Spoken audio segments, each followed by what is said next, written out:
Hello students, नमस्कार सभी को। वही प्रकाश का परावर्तन हम लास्ट क्लास में पढ़ चुके थे। आज हम बात करेंगे प्रकाश के अपवर्तन और फिर उसके बाद में पूर्णांतरिक परावर्तन, रिफ्रैक्शन ऑफ लाइट।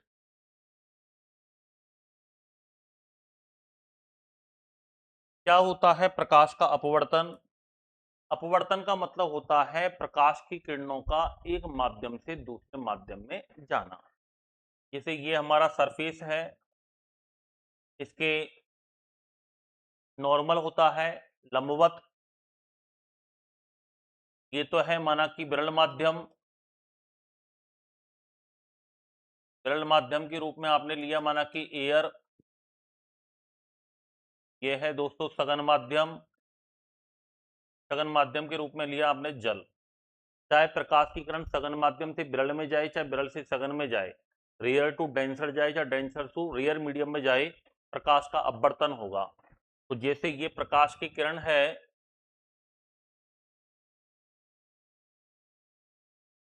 ये प्रकाश की किरण है, तो जानी तो सीधी चाहिए, लेकिन ये अपने पथ से विचलित हो जाती है। इस घटना को ही हम क्या कहते हैं? प्रकाश का अपवर्तन कहते हैं। जब विरल से सघन में जाती है तो अभिलंब की ओर मुड़ती है, सघन से विरल में जाती है तो अभिलंब से दूर हट जाती है। इसको क्या कहते हैं दोस्तों? ये तो है हमारा अभिलंब। इसको हम कहते हैं नॉर्मल। क्या कहते हैं? नॉर्मल। ये जो किरण आती है, इसको कहते हैं आपतित किरण। क्या कहा जाता है इसको? आपतित किरण कहते हैं, या इसको कहा जाता है इंसिडेंस रे बोलते हैं। क्या बोलते हैं? इंसिडेंस रे। और ये जो किरण होती है दोस्तों, इसको कहा जाता है अपवर्तित किरण, या इसको कहा जाता है रिफ्रैक्टेड रे। क्या बोलते हैं इसको? रिफ्रैक्टेड रे के नाम से जाना जाता है। ये कहलाता है इंसिडेंस एंगल, या इसको कहा जाता है आपतन कोण। और ये जो मान होता है ना, इसको कहते हैं अपवर्तन कोण। क्या कहा जाता है? अपवर्तन कोण कहा जाता है। जब सघन से विरल में जाती है तो अभिलंब से दूर हट जाती है, विरल से सघन में आती है तो अभिलंब के ओर मुड़ जाती है। सबसे पहले तो अपन इसकी परिभाषा लिखेंगे कि अपवर्तन क्या है। तो जब प्रकाश की किरण एक माध्यम से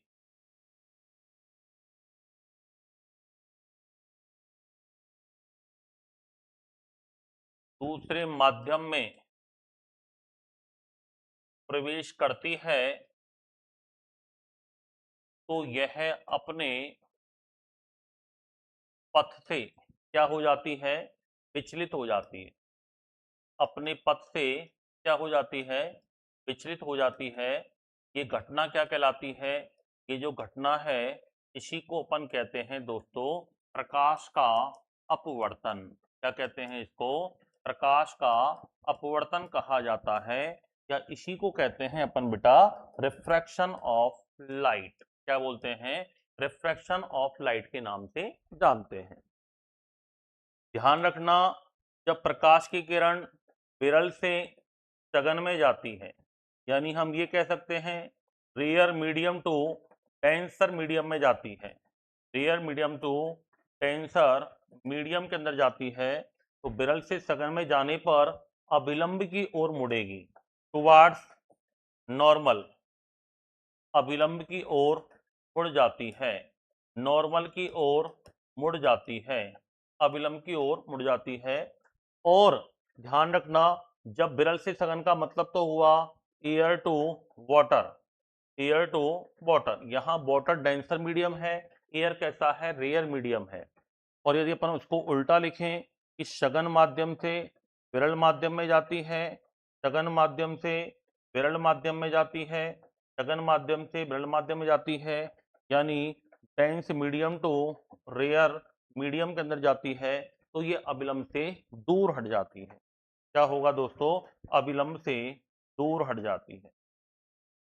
दोनों ही स्थितियों में क्या होगा? प्रकाश का अपवर्तन होगा। क्या होगा? दोनों ही स्थितियों में प्रकाश का अपवर्तन होता है। क्लियर है बात? अगला प्रश्न, एक प्रश्न आता है कि प्रकाश के अपवर्तन घटना में कौन कौन सी कारक परिवर्तित होते हैं। तो ध्यान रखना, अपवर्तन की घटना में केवल आप अपवर्तन की घटना में क्या क्या बदल जाती है, तो एक तो प्रकाश की चाल स्पीड बदल जाती है, एक प्रकाश की तरंग दैर्ध्य वेवलेंथ बदल जाती है। क्या बदल जाती है? वेवलेंथ। इन दोनों में तो क्या हो जाता है? परिवर्तन हो जाता है। इन दोनों में तो क्या होगा, याद रखना, परिवर्तन। लेकिन आवृत्ति, आवृत्ति फ्रीक्वेंसी क्या रहती है? अपरिवर्तित रहती है। एक क्वेश्चन आता है कि कौन सी फ्रीक्वेंसी, कौन सी घटना अपरिवर्तित रहती है? तो आवृत्ति अपरिवर्तित रहती है। इसका कारण क्या है? इसका कारण है कि आवृत्ति माध्यम पर निर्भर नहीं करती है। ये क्यों नहीं बदलती, याद रखना, क्योंकि यह माध्यम पर निर्भर नहीं करती है, क्योंकि यह माध्यम पर निर्भर नहीं करती है, इसीलिए फ्रीक्वेंसी में कोई भी चेंज नहीं होता है। ध्यान रखना, जब प्रकाश की किरण विरल से सघन में जाती है, रेयर मीडियम से डेंस मीडियम में जाती है, तो प्रकाश की स्पीड क्या हो जाएगी दोस्तों? कम हो जाएगी। आप खुले में से, आप किसी शहर में घुसे, आपकी स्पीड क्या हो जाएगी? गाड़ी की ऑटोमेटिक कम हो जाएगी। तो प्रकाश विरल से सघन में जाने पर चाल जो हो जाती है वो क्या होगी? कम होगी। और यदि अपन बात करें कि सघन से विरल में जाए, सघन से विरल में जाए, तो याद रखना चाल क्या होगी? बढ़ेगी। चाल क्या होगी? बढ़ेगी। ये भी महत्वपूर्ण बात हमें इस टॉपिक के अंदर याद रखनी है। तो तरंग दैर्ध्य, तीव्रता, इनके अंदर बदल जाता है। तीव्रता भी बदल जाती है, आयाम भी बदल जाता है। तीव्रता बोलते हैं इंटेंसिटी को। तीव्रता किसको बोलते हैं बताओ? इंटेंसिटी को। एक आयाम में भी परिवर्तन हो जाता है, इसको कहते हैं एम्पलीट्यूड। क्या बोलते हैं दोस्तों? एम्पलीट्यूड। इन सब के अंदर परिवर्तन हो जाता है, केवल आवृत्ति नहीं बदलती है, फ्रीक्वेंसी याद रखना नहीं बदलती है। विरल से सघन में जाने पर चाल कम होगी, सघन से विरल में जाने पर चाल क्या हो जाएगी दोस्तों? बढ़ जाती है। तो ये घटना क्या कहलाती है? प्रकाश का अपवर्तन कहलाती है। अब अपन बात करते हैं अपवर्तन पर आधारित घटनाएं। अपवर्तन पर आधारित घटनाएं। अपवर्तन पर आधारित घटनाओं की यदि अपन बात करें, सबसे पहला जाना माना उदाहरण कई बार आता है, तारों का टिमटिमाना। तारों का टिमटिमाना, तो तारों का टिमटिमाना किस पर निर्भर करेगा? प्रकाश के अपवर्तन पर। ध्यान रखना, तारों का टिमटिमाना, तारों का टिमटिमाना। जब प्रकाश की किरणें आती हैं तो वायुमंडल की विभिन्न परतों से अपवर्तन होता है, जिसके कारण तारे जो होते हैं वो टिमटिमाते हुए नजर आते हैं। पानी के तल में पड़ा हुआ नींबू, सिक्का और मछली का वास्तविक स्थिति से ऊपर की ओर उठे हुए दिखाई देना, इसका कारण भी क्या है? प्रकाश का अपवर्तन है। तो पानी के तल में पड़ा हुआ नींबू, सिक्का, मछली का अपनी वास्तविक स्थिति से थोड़े ऊपर की ओर उठे हुए दिखाई देना, ये भी याद रखना दोस्तों, प्रकाश के अपवर्तन के कारण ही होता है। तीसरी बात अपन करते हैं, इससे आग लगी हुई है, धुआं है, तो उसके पीछे जो वस्तुएं होती हैं वो थोड़ी सी हिलती हुई दिखाई देती हैं। तो आग या धुआं के पीछे स्थित वस्तुओं का हिलती हुई दिखाई देना, इसका कारण भी क्या है? प्रकाश का अपवर्तन। पानी से भरी बाल्टी में पड़ी हुई छड़ का टेढ़ा दिखाई देना, ये भी प्रकाश के अपवर्तन के कारण दिखाई देता है। पानी से भरी हुई बाल्टी में पड़ी हुई छड़ का टेढ़ा दिखाई देना। इसका कारण भी क्या है, याद रखना, प्रकाश का अपवर्तन है। वास्तविक सूर्योदय से पहले और वास्तविक सूर्यास्त के समय 2 मिनट बाद और 2 मिनट पहले तक सूर्य दिखाई देता है, तो प्रकाश के अपवर्तन के कारण टोटल दिन की अवधि में कितने मिनट की वृद्धि हो जाती है, 4 मिनट की वृद्धि हो जाती है। तो याद रखना, सूर्योदय से पहले, सूर्योदय से पहले तथा सूर्यास्त के बाद सूर्य का दिखाई देना, इसका कारण भी क्या है, प्रकाश का अपवर्तन है। जैसे हम मान के चलें कि माना कि वास्तविक सूर्योदय का समय है, वास्तविक सूर्योदय का समय है माना कि 6 बजे का, तो ये हमें दिखाई दे जाता है बेटा 5:58 पर। और माना कि वास्तविक सूर्यास्त का समय है शाम को 6 बजे का, तो ये हमें दिखाई देगा 6:02 तक। तो 2 मिनट सुबह और 2 मिनट शाम को, यानी टोटल हम बात करें प्रकाश के अपवर्तन के कारण 4 मिनट की वृद्धि हो जाती है।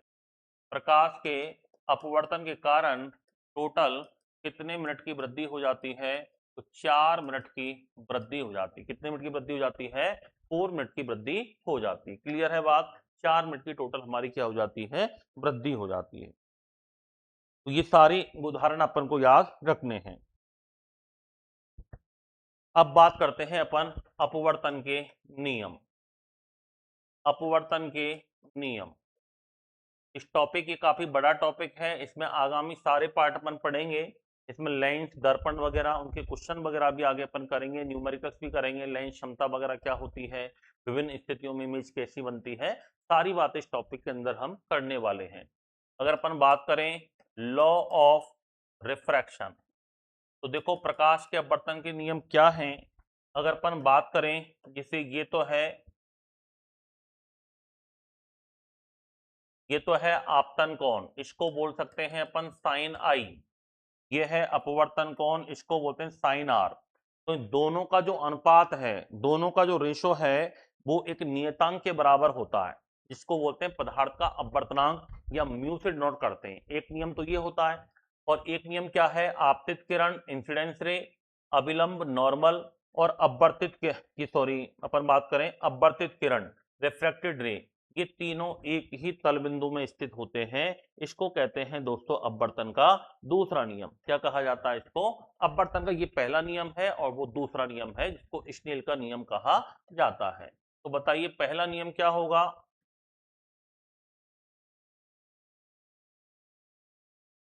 पहला नियम क्या होगा, आपतित किरण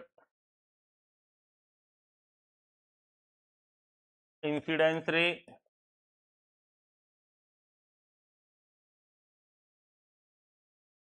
कॉमा अपवर्तित किरण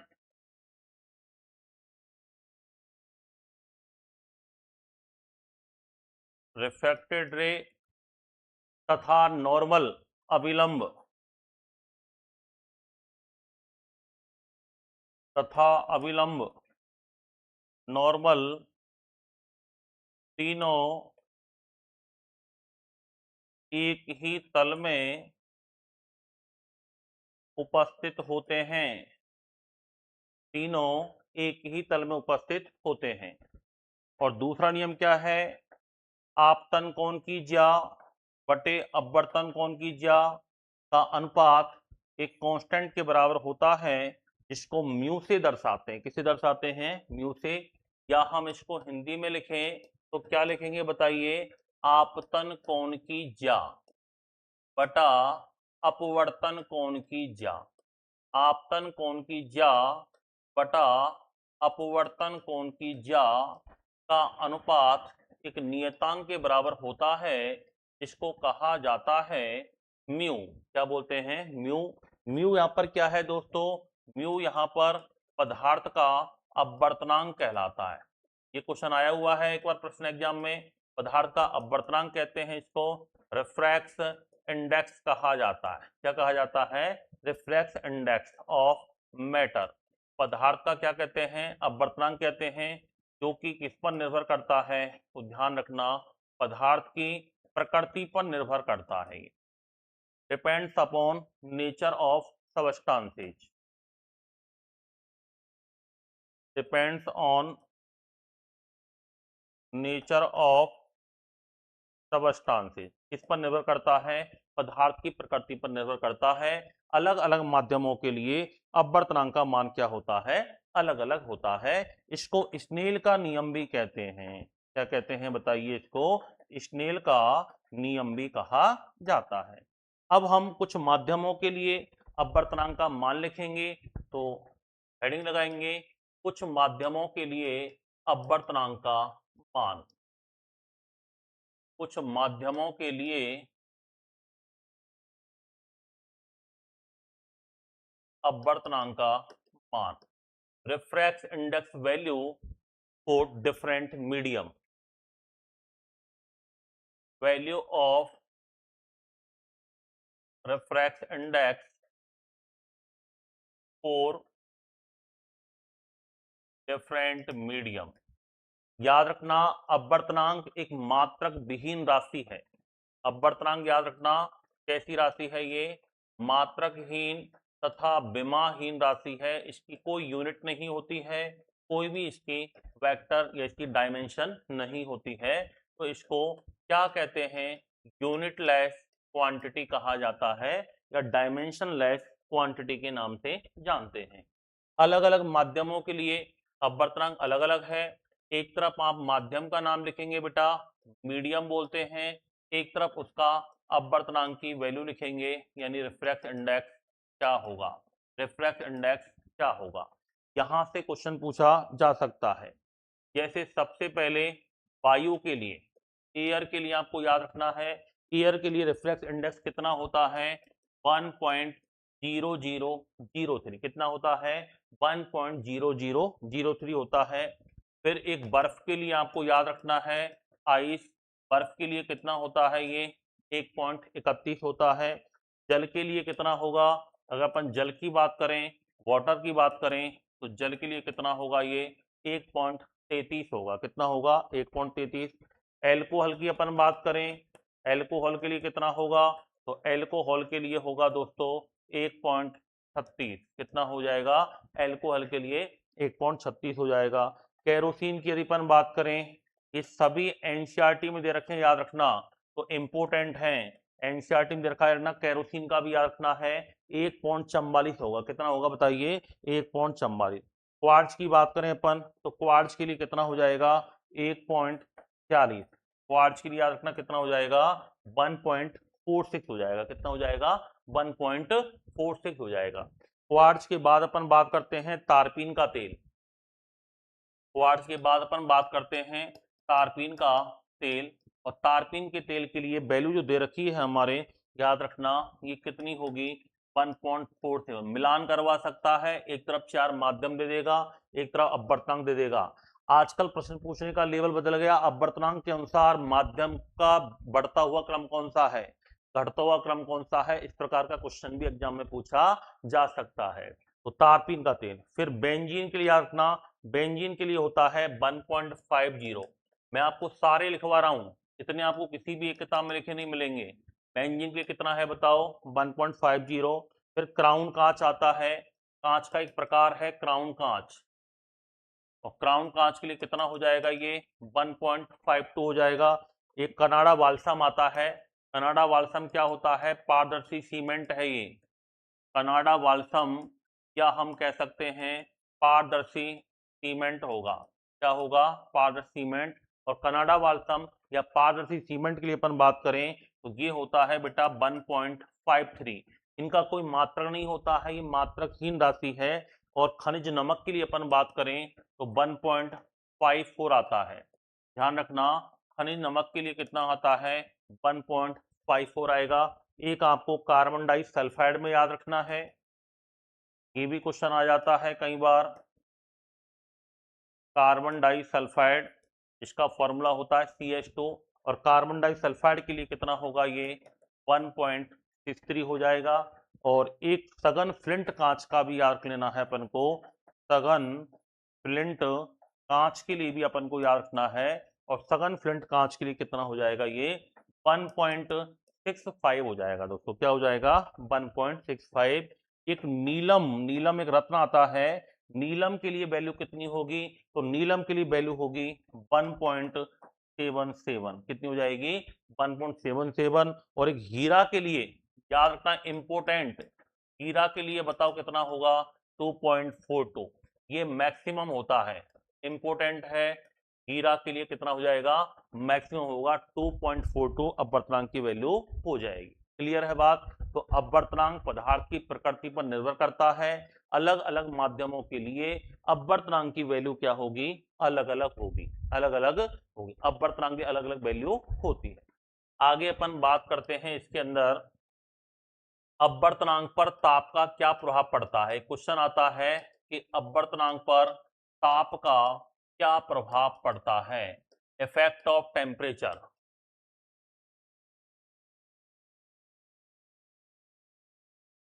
ऑफ रेफ्रेक्स इंडेक्स।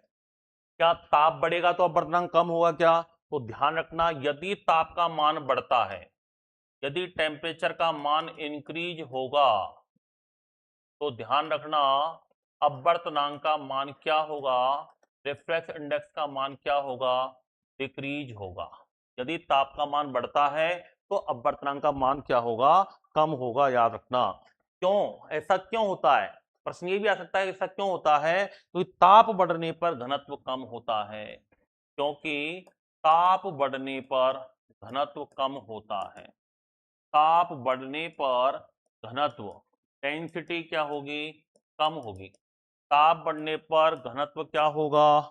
कम होगा।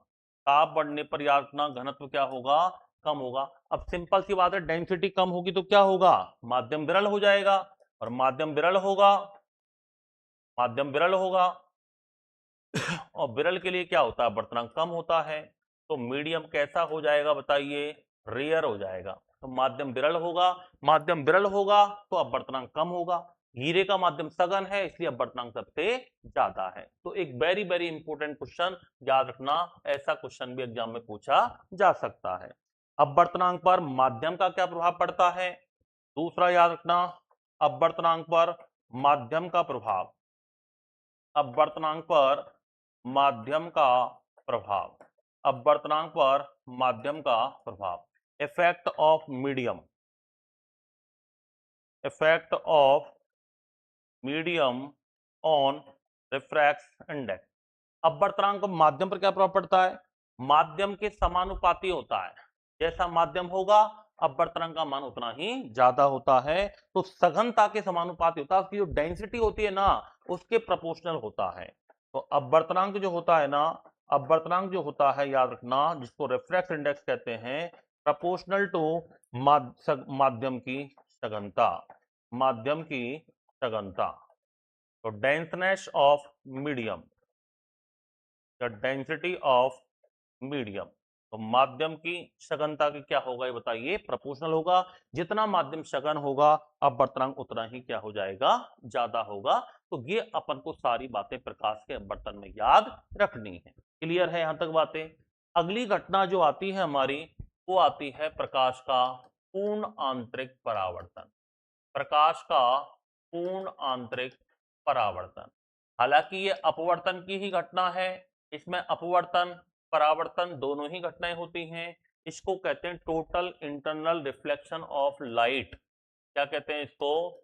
Total internal reflection of light, प्रकाश का पूर्ण आंतरिक परावर्तन। ध्यान रखिएगा दोस्तों, ये अपवर्तन पर आधारित घटना है। किस पर आधारित घटना है ये?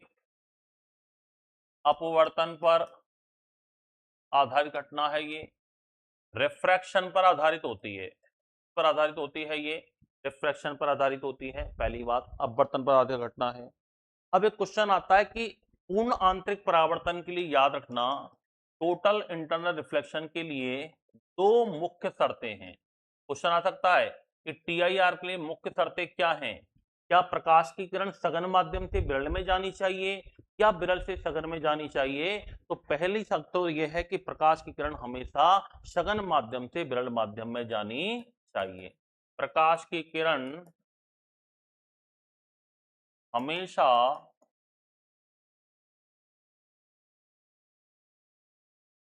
सघन माध्यम से विरल माध्यम में प्रवेश करनी चाहिए, यानी denser medium to rarer medium. प्रकाश की किरण सघन माध्यम से विरल माध्यम में जानी चाहिए। और दूसरी किरण क्या, दूसरी शर्त क्या है, ये तो पहली हो गई।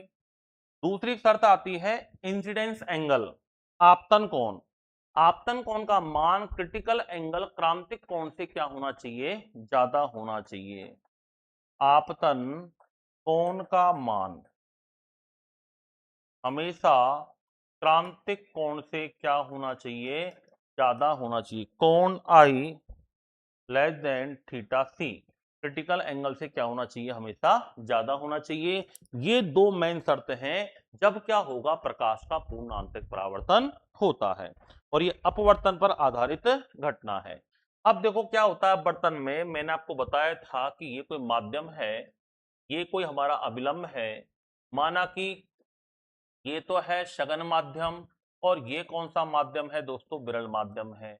माना कि ये तो है वाटर, और ये वाटर के कंपेयर में ये कैसा है, एयर कैसा होगा बताओ, विरल होगा। कैसा होगा, विरल होगा। अब प्रकाश की किरण सघन माध्यम से विरल में जा रही है, तो जानी तो सीधी चाहिए थी, लेकिन विरल में जाने के कारण अभिलंब से दूर हट जाएगी। ये घटना तो अपवर्तन में हम पढ़ चुके हैं। ये तो हमारा क्या है बताओ, नॉर्मल है, अभिलंब है। ये बताइए कौन सी किरण है, आपतित किरण है, जिसको हम क्या कहते हैं, इंसिडेंस रे कहते हैं। क्या कहते हैं इसको अपन, इंसिडेंस रे कहते हैं। और ये कौन सी किरण हो जाएगी बताइए, अपवर्तित किरण हो जाएगी। ये कौन सी किरण हो जाएगी, अपवर्तित किरण, जिसको कहा जाता है रिफ्रैक्टेड रे। क्या बोलते हैं इसको, रिफ्रैक्टेड रे कहते हैं। अब देखिए एक महत्वपूर्ण बात, जैसे जैसे इस आपतन कोण का मान बढ़ेगा, मुझे बताओ अपवर्तन कोण का मान भी बढ़ेगा। भाई ये जो वैल्यू है ये तो कौन सा कोण है बताइए, इसको तो अपन कहते हैं अपवर्तन कोण, रिफ्रैक्शन एंगल बोलते हैं। इसको तो क्या कहते हैं बताइए, रिफ्रैक्शन एंगल कहा जाता है। इसको अपवर्तन कोण कहते हैं। और ये बताइए ये कौन सा कोण होगा, ये आपतन कोण होगा। ये इंसिडेंस एंगल होता है। ये कौन सा एंगल होता है, इंसिडेंस एंगल होता है। जब इंसिडेंस एंगल की वैल्यू बढ़ेगी तो इधर अपवर्तन कोण की वैल्यू बढ़ेगी, और बढ़ाएंगे तो और बढ़ेगी। एक स्थिति ऐसी आती है कि ये जो रिफ्रैक्टेड रे है, अपवर्तित किरण है, ये धीरे धीरे इसके पैरेलल आ जाती है। अब जब पैरेलल आ जाएगी तो माध्यम तो अब नीचे रहा ही नहीं, तो फिर जितनी भी किरणें अब आपतित होंगी वो सारी सारी उसी माध्यम में क्या हो जाती हैं, रिफ्लेक्ट हो जाती हैं, परावर्तित हो जाती हैं। इसी घटना को क्या कहते हैं, प्रकाश का पूर्ण आंतरिक परावर्तन कहते हैं। तो आप ये मान के चलें, आप ये मान के चलें कि ये अब जो किरण है ना, ये सीधी इसके पैरेलल हो गई। अब पैरेलल होगी तो अब जितनी भी किरणें आएंगी वो सारी सारी इसी माध्यम में क्या हो जाएंगी, परावर्तित हो जाती हैं। इसी घटना को क्या कहते हैं, पूर्ण आंतरिक परावर्तन कहते हैं। अब इसमें एक बात आई है कि साहब क्रांतिक कोण क्या होता है, तो जब आपतन कोण का मान अपन बढ़ाएं और अपवर्तन कोण का मान 90 डिग्री हो जाए, तो ध्यान रखना सघन माध्यम में आपतन कोण जिसके लिए अपवर्तन कोण का मान 90 डिग्री हो जाए उसे क्रिटिकल एंगल कहते हैं या क्रांतिक कोण कहा जाता है। क्या कहा जाता है, क्रांतिक कोण कहा जाता है। तो क्रांतिक कोण क्या होता है, नीचे लिखेंगे क्रांतिक कोण, या इसको कहते हैं क्रिटिकल एंगल। क्या बोलते हैं इसको, क्रिटिकल एंगल कहा जाता है। क्रांतिक कोण क्या होता है, सघन माध्यम में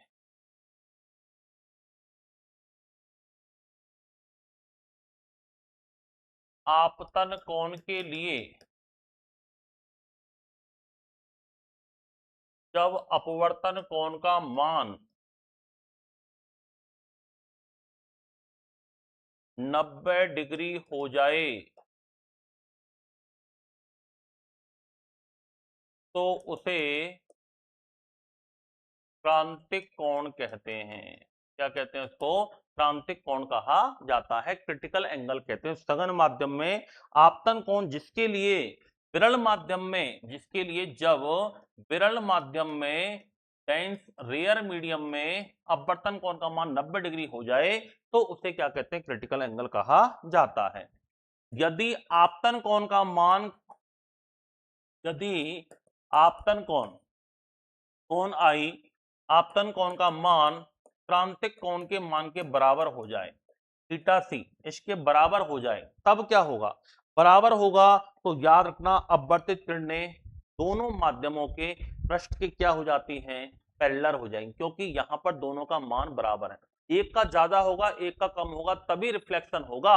यदि दोनों का बराबर है तो अपवर्तित किरणें, तो अपवर्तित किरणें, अच्छा प्रश्न है याद रखना, तो अपवर्तित किरणें सतह के क्या हो जाती हैं, समानांतर हो जाएंगी, समानांतर हो जाएंगी। अपवर्तित किरणें सतह की क्या हो जाएंगी बताइए, समानांतर हो जाती हैं। ये अपन को वैल्यू इसमें याद रखनी है। और यदि आपतन कोण का मान ज्यादा होगा तो फिर क्या हो जाएगा, पूर्णांतरिक परावर्तन हो जाएगा। यदि आपतन कोण का मान, यदि आपतन कोण यानी कोण आई की वैल्यू थीटा सी क्रिटिकल एंगल से ज्यादा हो जाए तब क्या होगा, तब प्रकाश की किरणें उसी माध्यम में वापस लौट जाती हैं। तब प्रकाश की किरणें उसी माध्यम, जिस माध्यम में आपतित होती हैं, तो उसी माध्यम में पुनः रिफ्लेक्ट हो जाती हैं, पुनः परावर्तित हो जाती हैं, परावर्तित हो जाती हैं। और यही घटना क्या कहलाती है, इसी को अपन कहते हैं टोटल इंटरनल रिफ्लेक्शन, या इसी को कहते हैं प्रकाश का पूर्ण आंतरिक परावर्तन कहा जाता है। क्या कहा जाता है दोस्तों, इसी को प्रकाश का पूर्ण आंतरिक परावर्तन के नाम से जानते हैं, या टोटल इंटरनल रिफ्लेक्शन के नाम से जाना जाता है। क्लियर है यहां तक सारी बातें? तो ये हमने पढ़ा है प्रकाश का पूर्ण आंतरिक परावर्तन।